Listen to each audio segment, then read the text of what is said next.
All right, so out of this beautiful spread and beautiful bounty, what are we making today and how can we learn from you? So it's my own little spin on shakshuka. So shakshuka is a Moroccan dish. It's a breakfast dish with tomato sauce and some eggs in it. So we switched it up at the grocer and we made a za'atar shakshuka. So what we're gonna do is mix a little za'atar and olive oil, which we already have mixed, but I'll add a little bit of olive oil to it. And we're gonna mix that up, and then we've got our... And can you give a little, like, flavor profile to this spice? Is it reminiscent of a certain something? So za'atar has oregano, thyme, marjoram, sesame seeds, and sumac in it. So it's herbaceous, but also this, like, the sumac makes it a little tangy as well, so it's a little bit of both. And what we're gonna do now that it's bubbling, we're gonna crack the eggs right in there. And the za'atar paste is basically gonna fry up the eggs. So all I've been thinking about is crack your eggs correctly on TV. Oh my gosh, so I would here we go. I'm not kidding, Eddie, I just did the exact same thing. I was like, oh no, I'm gonna have to crack eggs. Don't mess this up. So we're gonna crack those right in here, and you can see the eggs are gonna start bubbling up and frying in the za'atar paste, and it gives it like that delicious crust. And then we're gonna let that go and let that za'atar paste kind of do its own job right in there. Look at, nice, nice. I don't wanna let you down, Abby. I'm gonna do this. So while that's doing its thing, we're gonna get our halloumi going. So are you familiar with halloumi? I am a huge halloumi head. I love halloumi. So for you that don't know what halloumi is, it is a cheese that you can sear and cook because it doesn't melt. So we're gonna throw some olive oil into our pan, and then we're gonna just sear off the halloumi. And what is the tomato jam, so and how and where does that play into it? So basically, you would sear the halloumi, which is why I love this pan that we're using, and you would sear the halloumi and then throw the tomatoes right in there with the garlic and let that all cook together. But instead, we've made it on the side and it's bubbling, and we're gonna add that right into the pan. The tomato paste? Yes, once the halloumi is ready. Once the halloumi is ready, halloumi. Halloumi. So I'm gonna add the other halloumi right in there, and then just throw this delicious tomato jam right on top.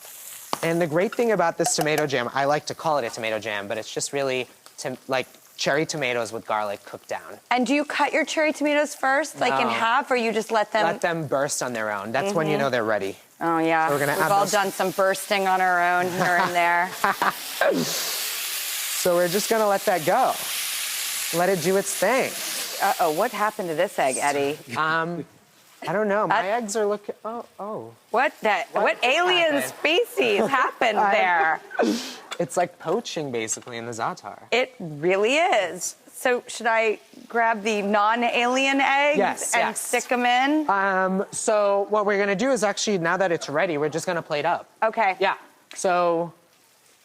Do you have a plate? I do have a plate. I might need a plate. Also, I might... Oh, you know what? Here. I'm a rebel homemaker. There we go. There we go. All right, what do I do? So what we're gonna do is, I'm gonna turn this down a little. We're gonna serve ourselves a little of the tomato jam with some halloumi, of course. I'm gonna have 2 pieces of halloumi, because why not? And then we're gonna put some of the egg right in here as well. So you know that the egg is ready once that crust becomes crunchy around it. So I made myself... I might be a rebel homemaker, but I do care about plating. And... Yes. All right, and then the egg. It's over. One of my eggs that doesn't look like an alien species. And then maybe a little bit of arugula on top, just for a little green. Aha! There we go. You got it? Aha! There we go. Yes. Aha! Yes. You did it. Gorgeous. What are you thinking? I feel like I just still also want a little... I like my... I'm kind of like a perfectionist about my plating. Like, I'm a nutball in the kitchen, but I want it to, like... I want people to be like, God, that chick is nuts. But then at the end, be like, oh, it doesn't look crazy. It makes sense. Or it doesn't look so bad. So it's important to honor the plating process and the food. Oh, you and I did take a very different approach, though. But it's fine. You can do it whatever way you want, you know? I also think this was the wrong size plate to begin with. I wanted a full plate. That's why I portioned it out. Like it should be a full plate. Cheers. Cheers. Cheers to that. You.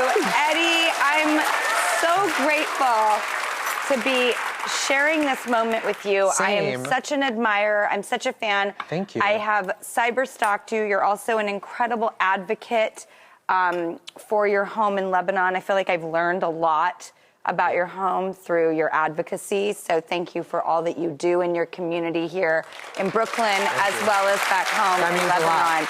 That means a lot for you to bring that up. That means a lot, truly. Thank you.